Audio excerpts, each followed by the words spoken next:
Hi guys, welcome to আরবি blog. আবারও তোমাদের সঙ্গে একটা মর্নিং ব্লগ নিয়ে চলে এসেছি।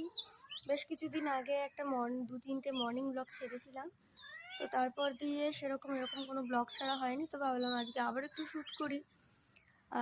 তো আজকে আমাদের মর্নিং ব্লগের আমি যেটা টপিক হিসেবে রেখেছি সেটা হচ্ছে সরস্বতী পূজার আমাদের হওয়া, মানে এখানে পাড়ায় হওয়া পুজোটা।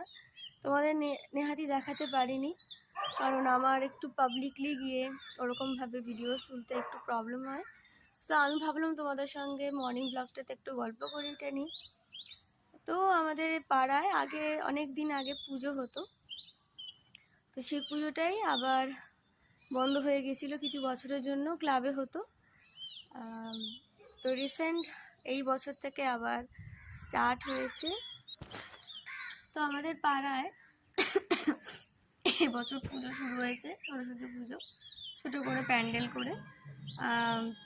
সে প্যান্ডেল বা কাঠার মধ্যে হয়তো খুলে ফেলেছে, আমি তোমাদের দেখাতাম। আর সরস্বতী মাটাও খুব সুন্দর হয়েছে। আগে যখন আমাদের পাড়ায় পুজো হতো তখন তো হয়তো আরবি ব্লগ শুরু হয়নি, তখন খুব বড় করে প্যান্ডেল করে হতো, থিম হতো। যে একবার থিম হয়েছিল যে নারকেল ফেটে সরস্বতী মা বেরিয়েছে, এরকম আবার থিম হয়েছিল। তো নানা রকম থিম হতো, গেমস হতো। কিন্তু তারপর তৎকালীনকাল কিছু প্রবলেমসের কারণে হয়নি, পুজো আচ্ছা হয়নি। পাড়ায় ক্লাবে হচ্ছিল, ক্লাবে পুজো আচ্ছা হচ্ছিল, ক্লাবে পুজো আচ্ছা হচ্ছিল। তো সেটা ক্লাবের দায়িত্বেই থাকতো। রিসেন্ট পাড়ায় পুজো হচ্ছে, এই বছর থেকে শুরু হয়েছে, ছোটো করে হয়েছে, অনেক মজা আনন্দ করেছে। আমার পিঠে খোঁচাচ্ছে এই বেড়ালটা। আমি এসছি, ও আমার সঙ্গে ছাদে এসছে। ওর মানে সব বিষয় আমার সঙ্গে থাকা উচিত, আমি কি করছি কি না করছি আমার পিঠে এসে এক্ষুনি খুঁচিয়ে গেল। তো ভাবলাম তোমাদেরকে একটু দর্শন দিয়ে না। বিচ্ছুদি নাম্বার গ্রেড, রাতের বেলা প্রত্যেকটা দিন জ্বালাবে। হ্যাঁ, আবার তর্ক, কিছু বোঝো না তুমি, না বেড়া। তো ছোট করে পুজোটা হয়েছে, যেটা বলছিলাম। রান্না হয়েছে, মানে ভোগ প্রসাদ কিছু সেটা আগেও হতো, সেরকম হয়েছে। 2-3 দিন ধরে পুজো চলেছে, 2-3 দিন ধরে পুজো চলেছে। তো কালকে যখন আমার রিসেন্ট টিচার এসছে, বলছে এটা মনে হয় দুর্গা পুজো চলছে। 2-3 দিন না, 5 দিন ধরে পুজো চলেছে, আমি ভুল বললাম। 5 দিন ধরে পুজো চলেছে, আগের দিন থেকে শুরু করে একদম কাল পর্যন্ত। কালকে ঠাকুর বিসর্জন হলো, অনেক রকম গেমস হয়েছে। গেমসের মধ্যে আমি যদি বলি তাহলে ওই পাইপ দিয়ে একটা বলকে টেনে নিজে শ্বাসের সাহায্যে অন্য দিকে পাস করানো, ওই গেমটা হয়েছে। তারপরে ওটা হচ্ছে ছোটদের জন্য। বড়দের জন্য বেলুন দিয়ে গ্লাসটাকে করে এক সাইড থেকে অন্য সাইডে, তোমরা 3 নাম্বার 1 খেলাগুলো দেখেই থাকবে, সেখান থেকে আইডিয়াসগুলো এটা নিয়েছে। তো আমি পার্টিসিপেট করেছিলাম, আর কিছু হতে পারিনি, আর আমি চাইও না কিছু হতে পারিনি। মোমবাতি প্রতিযোগিতা হয়েছিল, তারপরে ছোটোদের ডিসকাস হয়েছিল, এরকম করে ছোটো ছোটো খেলা হয়েছিল। প্রাইজ দেওয়া হয়েছে যারা কি 3rd 2nd 1st হয়েছে। শুনছিলাম ওয়াটার বোতল টোতল দেওয়া হয়েছে। তো এরকমভাবে আর কি ছোটোখাটোর মধ্যে, যেহেতু অনেক দিন বাদে পুজোটা আবার শুরু করা হলো পাড়ার মধ্যে, সেই জন্য একটু ব্যবস্থা আদি হয়তো কম হয়েছে, কিন্তু ভালো হয়েছে। পুজোর জিনিসটা ভালো লেগেছে আমার। ছোটোর মধ্যে পুজো হয়েছে, সোমবার মানে সব বাচ্চারা মিলে পুজো দিয়েছে, আনন্দ হয়েছে, গান বাজনা হয়েছে, নাচ গান হয়েছে, সব হয়েছে। তো এইটা হচ্ছে আমাদের পাড়ার সরস্বতী পুজো। রান্না কোথায় হয়েছে জানো? কালকে যে ভোগ প্রসাদ হয়েছে সেই রান্নাটা হয়েছে আমাদের পুকুর পাড়ের ওখানে। রান্না করেছে আমাদেরই বাড়ির প্রতিবেশী একজন, খুব ভালো রান্না করে।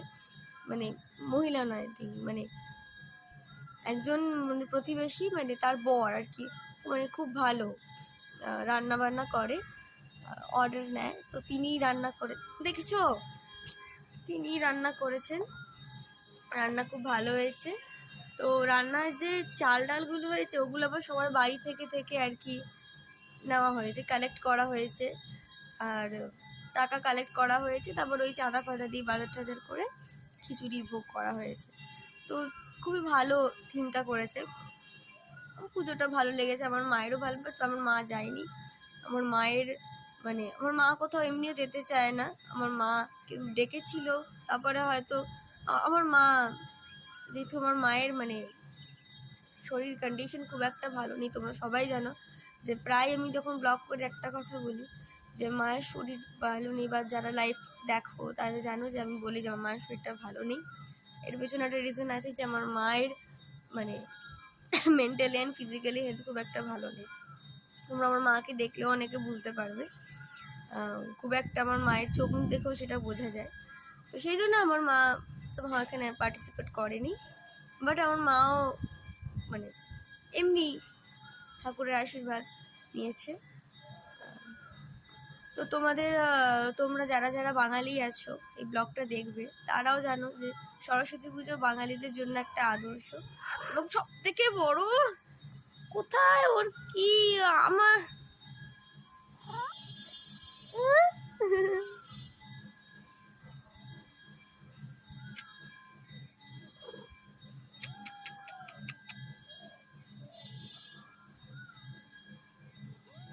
মিষ্টি বেড়াল, খুব মিষ্টি বেড়াল।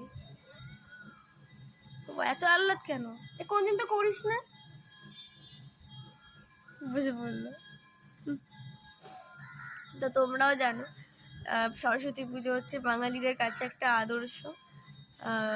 সরস্বতী পুজোর দিন বই খাতাটা মায়ের কাছে রেখে, সব বই খাতা মায়ের কাছে রেখে আগে আমরা পড়তাম না। এখন তো পড়াশোনার প্রতি একটু কনসেন্ট্রেট আপনা আপনি চলে এসেছে, কারণ যেহেতু হায়ার স্টাডিতে আছি আর 1 বছর বাদে স্কুল পাস আউট হয়ে যাব। তো আরও পড়াশোনার লাইফ বাকি আছে। তো এবার থেকে যদি পড়াশোনাটাকে না স্ট্রং করি তাহলে ভবিষ্যতে স্ট্রং হবে না। তো আমি বই খাতা দিইনি, কারণ আমার একটা প্রবলেম ছিল। তো পড়িনি, বই খাতা দিইনি মানে যে পড়েছি তা নয়, পড়িনি, আমিও পড়িনি। আমি প্রায় তারা 3 দিন ধরে পড়িনি। তো মা বলছিল যে 3 দিনের আগে নাকি বই ছুতে নেই। তো সেটা আমি ফলো করেছি, আমার বেশ ভালোই লেগেছে। একটু কারণ সামনে পরীক্ষা আমার মার্চের 3 তারিখ, মেবি মার্চের 3 তারিখ থেকে হয়তো পরীক্ষা। তো আমাকে একটু প্রিপারেশন নিতে হচ্ছে। তো ওই ছোটোবেলা করতাম বইগুলো মায়ের কাছে দিয়ে, আর বই তুলতাম না। আমাকে বই তোলা, তো বই তোল, পড়তে হবে তো। তো ওই আর কি একটা আবেগ ছিল।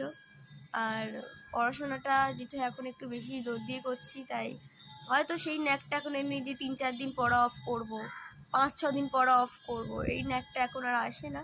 কারণ সবাই জানো তোমরা যে প্রত্যেকেই নিজের পায়ে একটু দাঁড়াতে হয়, এবং নিজের পায়ে দাঁড়ানোটা অত্যন্ত জরুরি। অন্তত এই সমাজের মধ্যে নিজের পায়ে দাঁড়িয়ে যাও, তারপরে তোমাকে কেউ কোনো কথা বা কোনো রকমভাবে কোনো কটূক্তি বলো, কোনো রকমভাবে কোনো টিজ বলো, কিছুই করতে পারবে না।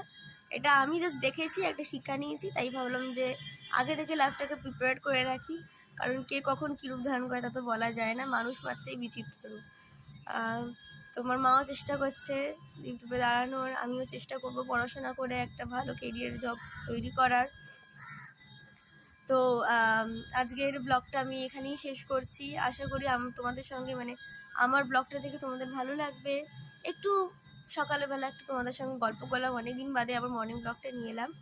তো তোমরা সবাই ভালো থাকবে, সুস্থ থাকবে, এবং আরবি ব্লগকে সাবস্ক্রাইব করে দেবে, এই ভিডিওটাকে একটা লাইক করে দেবে যদি তোমাদের ভালো লেগে থাকে, আর কমেন্টস করবে যে তোমরা সরস্বতী পুজো কতটা আনন্দ করলে, তোমাদের সরস্বতী পুজোর আবেগটা কেমন লাগে। হ্যাঁ, টাটা, bye bye, see you in the next blog.